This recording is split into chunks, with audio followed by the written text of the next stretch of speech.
Welcome to Deer Head Studios. This is 40 Below Zero, an international podcast about living with multiple sclerosis. I'm your co-host, Nick, and with me as always is my good friend, Terry. We're so glad all of our fellow MS warriors and supporters are here with us, so let's get into it.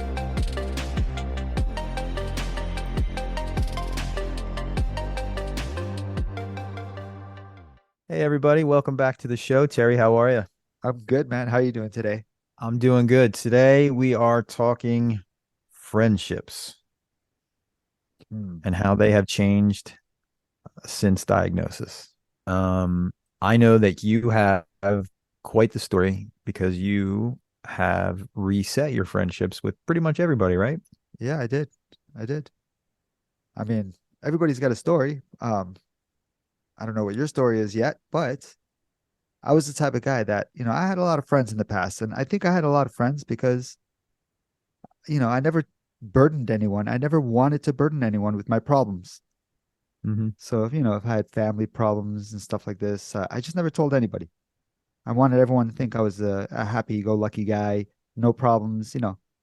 Anyway, when I got diagnosed with MS, it became more of a challenge not to burden anybody. So Yeah, people, they knew I had MS. Oh, are you okay? And I would just act like I was totally fine. Yeah, I'm good. I'm good. Don't worry about it. But no one would know. My legs were feeling like crap, or, I do. And from what you've told me, your symptoms were pretty visible pretty quickly. yeah, like, I mean, for the longest time, I knew how to hide the symptoms. I knew how to lean against the wall. I knew how to, I just knew how to hide it. I'm sure everybody could relate to this right here. But what happened was when it was unhideable and it was progressing pretty fast, my legs were going. I knew at this point I was going to burden people by telling them what's going on. And, I didn't want anyone to feel guilty because they weren't helping me enough. And again, the burden aspect, I didn't want to burden anyone. Sure. So I moved cities. Wow. That's Yeah. pretty extreme, man. Dude, it's more than that. I ghosted everybody. I closed every account I had. I started Wow. fresh in a new city. Yeah. Yeah. And since when you started fresh, Hmm. which was the new version of Terry with the unhideable symptoms and stuff like that. Um, did you have any feelings about being a burden to the new people that you were meeting? Dude, I have met the bestest of people since my diagnosis and my new life. And starting to realize that people in my past, no, there was a lot of good people, Hmm. but you just started to realize what good people is all about, what a real friend is. And I met you, you know, Yeah, that's true. and Okay. just a lot of people I've met, like a lot of people. I can't even. Now, do you think that Mhm. you don't feel that you don't have that mindset that, oh, I'm being a burden to these new friends because you're starting out with, hey, I'm Terry, I'm in a wheelchair, not I'm Terry, I don't have a wheelchair and now I have one? Yeah, I know what you're saying, man, but I'm still very independent, or I like to show everyone I'm independent. Sure. So I don't give them a chance I don't give myself a chance to feel burdened. Okay. Even though there's a lot of people that want to help, and I realize that they want to help and they feel good for helping. Hmm. And I'm not burdening anyone, Okay. but I'm still that kind of character. Oh yeah, you're certainly a character. That's for sure. Thanks, buddy. Thanks. No problem. Your Instagram cat videos alone are enough. Oh my God. Dude, don't even say that, man. I was a dog person. I don't know how I ended up a cat person.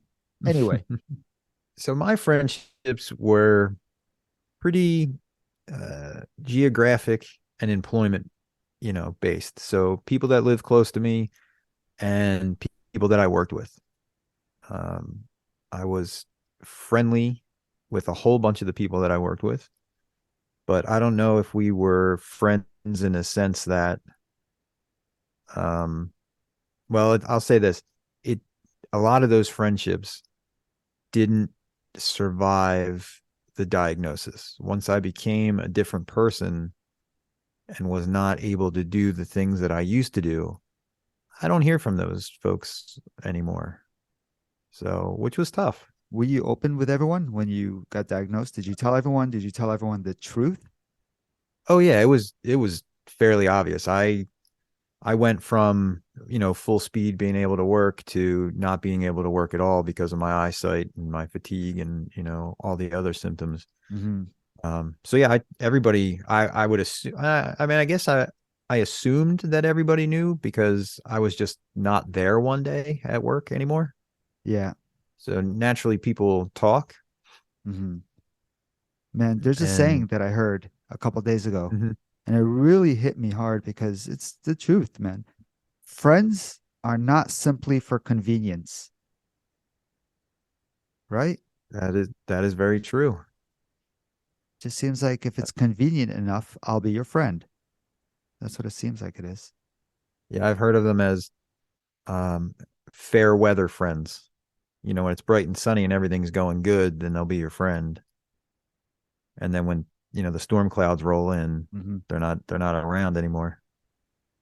Yeah, makes sense. And then and it's not, it doesn't mean that they're bad people. It just means that they don't know how to, they don't know how to navigate your diagnosis and you changing. They like to be friendly with the version of you that they know. Mm-hmm. How about you're not approachable anymore? You know? I've heard that a few times. Mm-hmm. Um, and you know what? And the thing is, when you don't do the same things anymore because of the physical limitations that you have, that drives a wedge in between friendships too. Yeah, it's like because I can't drive anymore. I can't drive to people's homes and say hi and Right. yeah. Hmm. And I think I think a lot of people have this feeling of like almost uncomfortableness. Like they almost get uncomfortable because they don't know how to not be your friend because, I'm sure they're friendly, but they just don't know how to talk to you as a friend anymore because of this thing, this elephant in the room, so to speak. Yeah, yeah, It's like, yeah, I mean, how many people in your experience, they don't know how to they don't know how to talk to you because they don't want to mention the wheelchair. You know what I mean? Like they're like, I'm too afraid that I'll say something about the wheelchair and, yeah, and hurt his yeah, feelings or yeah. But they still do indirectly, and I'll tell you why Mhm. after. But I mean, I'll tell you now. There's a guy where it's like a friend when you're with a friend and he's in your home. We're talking to each other, and he always they. I feel like they always have to say, I don't see you as a wheelchair. I see you as a person. Oh geez. Like, yeah, okay, thanks for mentioning that. But I get what his intention. Like, hey man, I see you as a person. I don't care about your disability. So why mention Yeah. it? Why even tell me that? Yeah, that goes back to it's like, oh, I really like your friend. I don't even notice that you have blue eyes, but it's like, well, it's a part of me. Exactly. Yeah. Yeah. So I think those things play into friendships Mm. where it's like all these people that you used to hang out with, used to work with, because especially like for somebody like me and you that used to have jobs and do all these activities, you're not doing those anymore. So it just slowly drives a wedge where it's like, oh, we'll have to make time. We'll have to make time. But you're so busy doing the thing that you both don't do together anymore that naturally you just kind of drift apart a little. And then a little becomes a lot. Yeah. So so then you have to what? Do what? Seek out new friends, right? Yeah. Yeah. I know what you're Which saying. is why it's Hmm. yeah, that's why it's so important to get connected to a community because I'll not be too ashamed to admit that very early on in my diagnosis, I felt super alone, very lonely. Yeah. Um, not family wise. I definitely had a good family. I definitely have and had a good family support system. Mhm. just friend wise, it kind of like dropped off after 6 to 8 months. You know what I mean? Yeah, totally, man. I do. I do. So, Yeah, and it changes you as a person too. For sure, your mental thinking changed. oh You yeah, know, of course. like I mean, you weren't the same guy, so. Mm-mm. But I got that too. I got that too. Again, I was in a car all the time. You know, I was that guy. I was cool. I was, I mean, I am still cool, I hope. But, but I was that guy. I was just all over the place. And then now I'm settled, and people say, "Hey, what are you up to today?" And it's like, I'm home and I love it. I'm not the person I used to be. Well, I still am that guy, but I mean, during different activities, you know? Right. Yeah. And those new activities lead to what? New friends, right? Yeah, whatever you do right now, I mean, if you're in that scenario, you eventually meet people who are in the same scenario, you know what I mean? If you're a Mm-hmm. drinker and you're at a bar, you're going to meet other friends that are drinking in a bar. Same thing. I have MS. I go to these groups and I meet other MSers, and damn, we become family, Yep. and this is my family. Like all these other MSers that understand exactly what I go through and would never judge me because, I have to go to the washroom, or, I'm having a brain fog. And I don't know if anyone here notices that I have brain fogs a lot. And I only want to be around people I'm comfortable around. So, Yeah, brain, that's a big one, man. mhm. When you're when you can't keep up with a conversation in a room full of people, it's nice to be in a room full of people that go, okay, he's struggling right now. Let's just move on to let's just keep him going. You know what I mean? Let's just be a Totally, little patient. totally, totally. So yeah, I don't want to be all doom and gloom on this episode, but it there's definitely Mhm. in my experience there was definitely a shift. Um Now, it's not 100%. I didn't lose contact with everybody, but it was a very large number. Um, and it hurts Yeah, because you're like, oh, I guess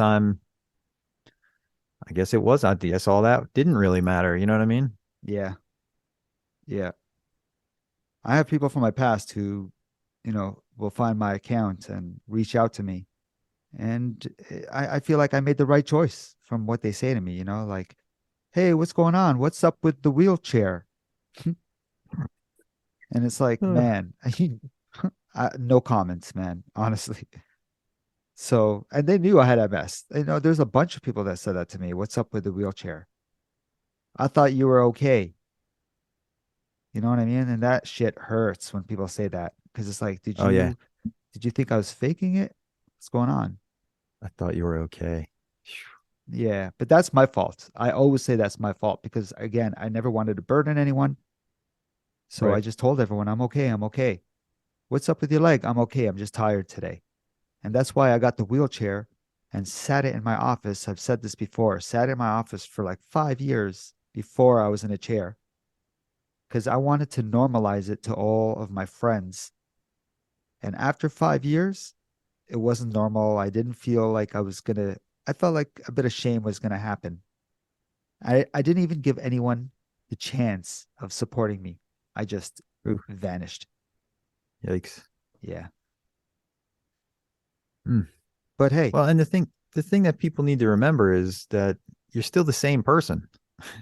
You hmm just hmm in a yep. in a chair, you know? Yeah. Yeah. I'm a better person. I've grown. I've grown from this. I've learned. I'm more aware. I'm more sensitive, accommodating to others, and I have more self-love now. I take care of myself. I pick the right friends to be around. I don't give people my energy anymore. Well, I try not to. That that right there is one of the keys to survival is you have to pick the like you said like you just said you have to pick the people you want to put your energy into because you don't have a lot of it. Yeah, definitely. And easier said than done, really. Oh, absolutely, for sure. Yeah. it's hard to be an asshole. I mean, not many people will say that to me. Well, you seem like it's easy to you, but it's hard. Well, it takes a lot of energy, that's for sure. Mhm. Now, do you find that you are now more understanding and compassionate than you used to be when it comes Man, to your new friends? I it's so normal to be in this body in this shape or whatever I'm going through that I almost feel like everybody's going through the same thing. Mhm. So I am so accommodating. I am, you know, so aware of what other people are going through. And before my diagnosis, I was the most ignorant guy. Like I saw someone in a wheelchair, I just thought, oh, paraplegic, or maybe he's lazy. You know what I mean? I was that guy. And that's why I left the city and moved, is because I assumed everybody was that guy. Mm. Hence why I lost a lot of weight, because I didn't want to be a heavy guy sitting in a chair. I felt like everyone was going to shame me, you know? Yeah. Yeah, that's Mm. that's pretty rough, Ter. Yeah. Yeah. I need a lot of therapy, that's for sure. Mine was more internal. Like I was like trying to be alpha dog all the time. I was like, okay, well, I don't think I can make it to alpha dog level anymore. So I don't know if I'm good enough to be around these people because it's very, very competitive community. The emergency services is very competitive internally. Like you always want to be better than the next guy. You always want to be able to do one more rep of whatever the exercise is. You ever want to, so in like the fire service, you want to be able to pull the fire hose faster, climb the ladder, quicker, do all these tasks, Yeah. and because that's the nature of the thing is, everybody wants to push each other to be better so that we can help in the best way possible. And when you can't do that anymore, or at least not to the degree that you once did, you kind of go like, well, I don't think I'm worthy to be their friend anymore because I can't do all these things. So are these even my people anymore? So, And did they ever reach out to you when you stopped some talking to do, them? Okay. some do. Very few though. Very, very few. I would say less than 10 Yeah. people. Hmm. I still talk to them. And I mean, I guess it's true with anybody who leaves any career that you're not going to talk to everybody. I mean, that's pretty universal, but Yeah. when you're in an environment where you're putting faith in each other that you're going to protect each other while you're trying to do the mission, so to speak, the mission, being whatever the call is that you're on. Yeah. And then there's nothing. It's kind of like, oh, well, how true was all that stuff, you know? Yeah.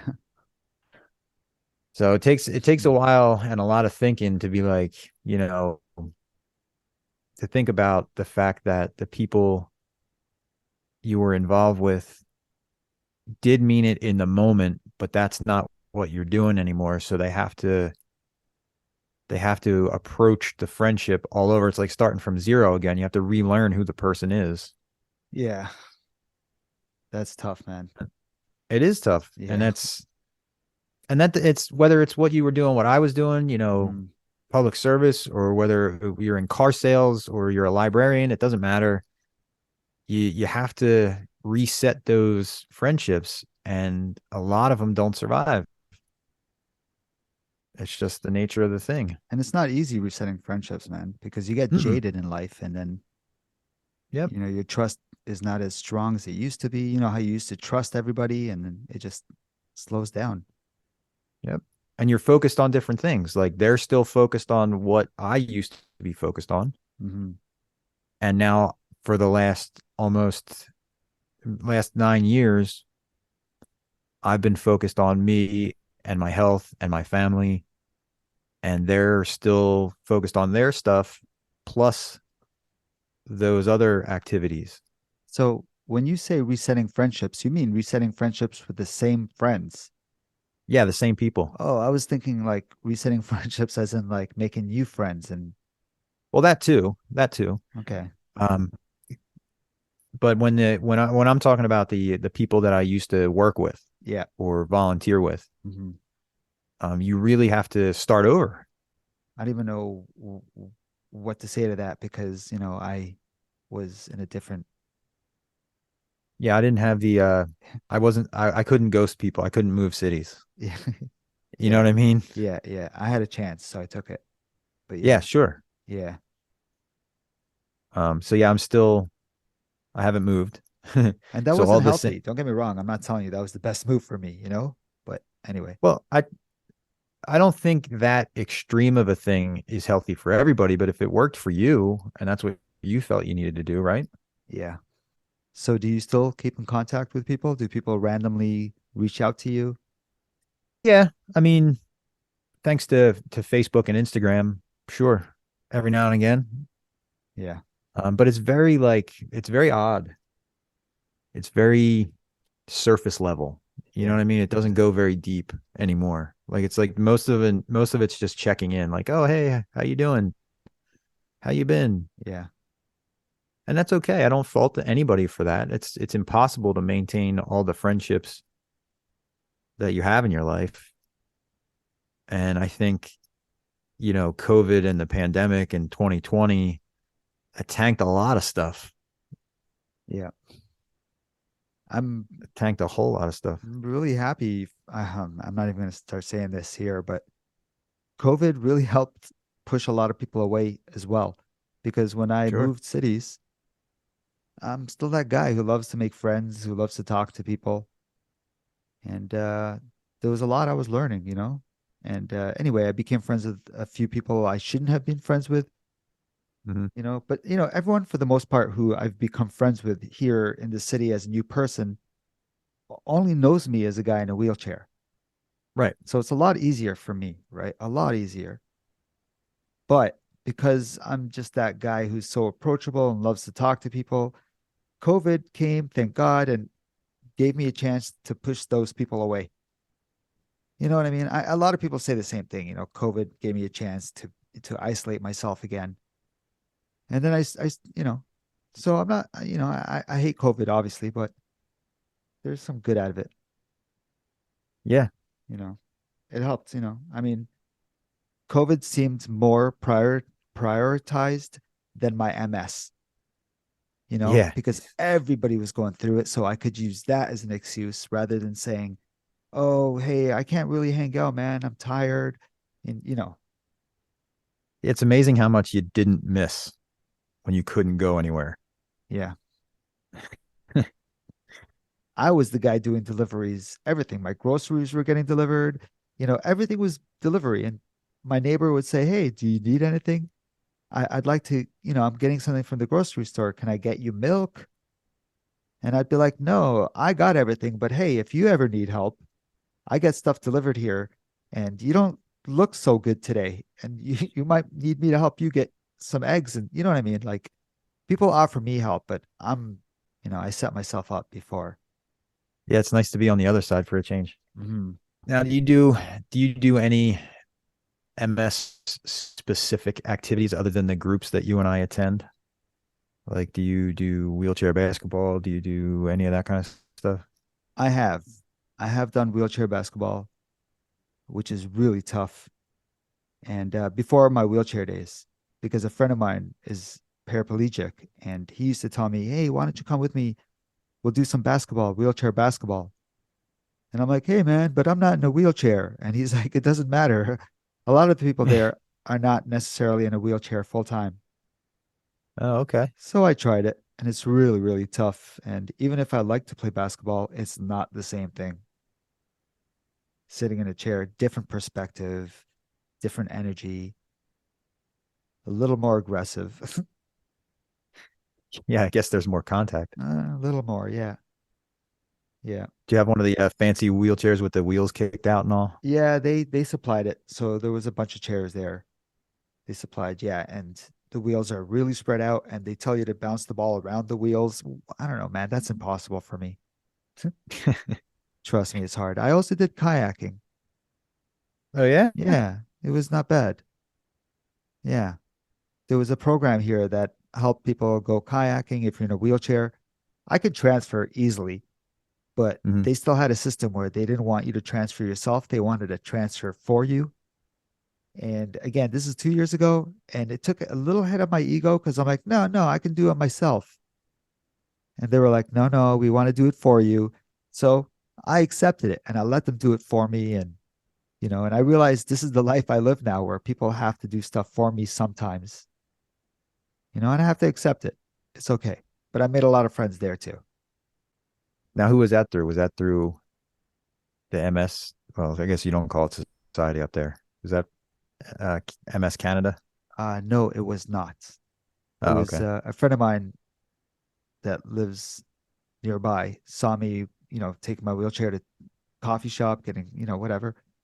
And she approached me and said, "Hey, by the way, I volunteer at a kayak center. I don't even know what you call it, a kayak center. I don't know." But she's like, "I volunteer and we do activities for people in wheelchairs." And I was like, "Oh, cool." And she gave me information and yeah, I checked it out. Again, my new life, right? I'm going to say yes to things and do it. Yeah. Well, those two sound pretty awesome though. The basketball and the wheelchair. I mean, not the wheelchair, the kayaking. Yeah. Those two sound pretty exciting. Uh, Kayaking is not my thing, but No, you're it not a was, water guy. no, no, I am, man. But, to sit on that thing and just kayak around, I don't know. How is that fun? That's fun for me, man. I Like, can do that. I get it. I get it. I I guess. have yet I have yet to connect with uh the group out of Philadelphia that has the same. It's a whole wheelchair sports club. They do lots of things, and it's just been a matter of I haven't found the time yet. Okay. But I definitely want to. That's my next venture. My next venture is to connect with them and to get involved with that kind of stuff because we're social animals. So I got to find another crew now to Yeah. hang out with. And I think it was definitely a big positive in the friendship column, joining all of the support groups up north, Yeah. places I don't even know where they are at. Mhm. But the people are awesome, and there are no online support groups down here. You have to. A lot of them are in person, and I can't always get to them. Yeah. So that kind of bums me out, um, because I understand. you know, It's hard to get to places too. Like, I mean, you might be fortunate enough where you can, get to your car, get in the car, go over there. But, it's really hard to go to these places where they're all local. And what if you're having a bad bladder day and stuff like that, right? I love the oh online yeah, world. It's changed my life. oh sure, Yeah. and that's the thing with friends too. They want to again, they want to go here. They're meeting here. They want to go there, and you want to be a part of it. But there's this. You have to like, okay, Hmm. I can't just get in the car and go. I have to say, okay, do I have the meds I need? Do I have the catheter if I need that? Do I have the chairs? The tires Hmm. inflated? Can I feel my feet? Can I see? Are my symptoms too bad? But I really want to go. I Yeah. really want to be there hanging out. So it's funny. When I used to be in Toronto, there was another MSer. We were becoming friends, but I don't feel like, okay, I have MS. I know you have MS. I know we have issues, but sometimes they don't realize, because I don't want to burden anyone. So even though they know I have MS, I still played it out like I was okay.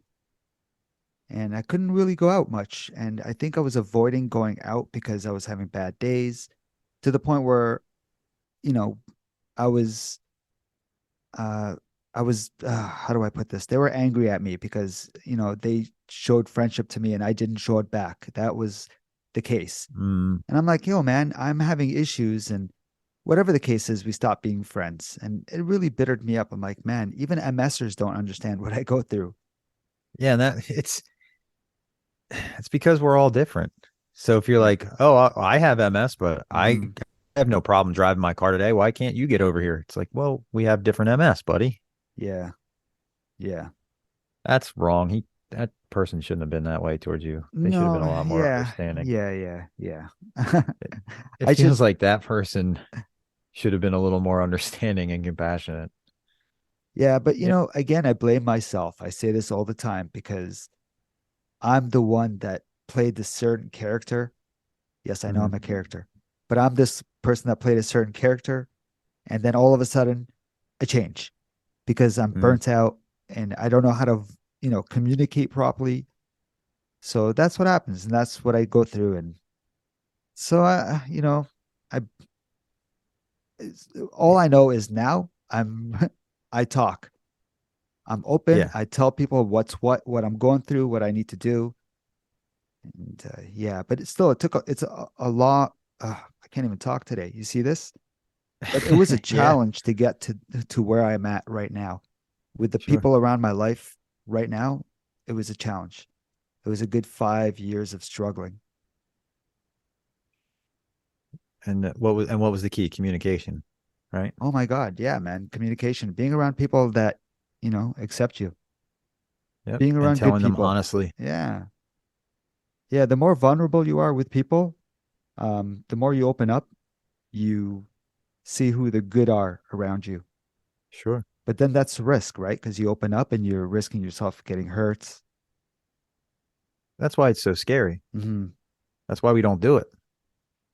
That's why we put on that face and that front and play that character and hide those symptoms. And that's why we all do that stuff. It's because we have an expectation of ourself of what we want to put forth in the world based on what we think other people are going to want to see from us. Yeah, And it's all garbage. that's exactly what it is. It's all garbage. You want me to do this? I'll do this for you. You want me to smile? I'll smile. Everyone thinks you're the clown, so you'll be the clown. Yeah. And if you don't want to be the clown anymore, you got to keep being the clown or whatever your role is that you put upon yourself in Dude, the friend group. if someone sees me not smiling, they're like, "What's wrong with you?" And it Right. really bitters me up. I'm like, "Oh, sorry, 1 second." And then I'll just put on a smile. I'm like, "Is this okay? Yeah. Like, is this what you want?" And Yeah. that's what's so great about this community is because you can be like, man, I'm burned out today with people. My fatigue level's high. My eye hurts. My leg hurt. You can go ahead and complain. And even if they don't have that symptom, most people are like, yep, I get it. My days suck too.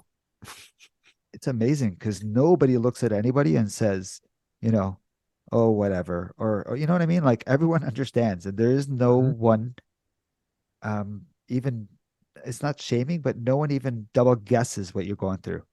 Right. Even if they don't have that symptom, even if it's not what they struggle with, Yeah. they go, oh, yeah, he's struggling or she's struggling or whatever. Hmm. And they go, oh, man, they're having a really rough day today. Yeah. And then we support each other by saying, just hang in there or,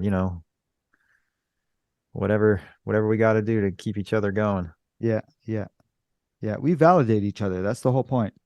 Everybody validates each other, you know? Yep.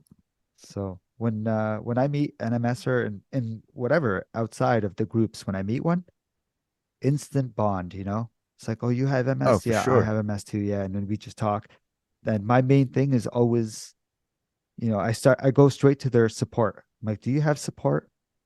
And if not, Oh, I'm dude. like, dude, I'll be your friend because I know how important support is to someone. Yep.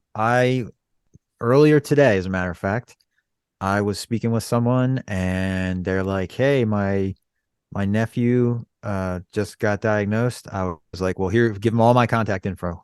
Dude. I don't even know who this person is. Give him everything that you have for me and let's connect. Yeah. Yeah. And that's to me, getting plugged into this community is as important as the advancements in the science. Mhm. And they're important. The advancements are very important. Man. I mean, our mental thinking is so important. People think it's all physical, but it really ruin your Hmm. mind. And I know people, I shouldn't even say I know people. I've heard of a few people that are on the SI list here in Hmm. Canada, which is suicide ideation. Yeah. and it's the list. And it's like, wow, that stuff really exists. Hmm. So I would never want a friend to have that feeling, you know. I'm fortunate enough not to be in that position. Yeah. And there's a ton of factors that go into that, and isolation, Hmm. especially from your friend social group, is huge. And that, what does that lead to in a lot of cases is depression. And then it's a circle. It's an echo chamber. And one, goes isolation, sadness, depression, and it goes round and round. And if you don't have friends, Yeah. whether they have MS or not, if you don't have that friendship support group, then you can get to a bad spot quick. Oh, for sure. For sure. It happens. Yeah. Yeah. That's why we're Hmm. so compassionate towards, not even Mm-hmm. MSers. When I see somebody struggling in life, I'm just so compassionate to them now. I will say that I have I have always tried to be a helper, but I even more so now. I'm like it's cranked up. I'm like it's same as you. I see somebody. I'm like, what do you need? What can I do? Hmm. It's Hmm. very important. Yeah. Yeah. If someone comes to me and says I need to use the washroom, I'm Hmm. the first to be like, yeah, it's right over there. Let's go, let's go. And they're like, relax. I need to use it. I don't need to use it now. I'm like, oh, okay, because I just assumed they're going through what I'm going through. Very accommodating. Hmm.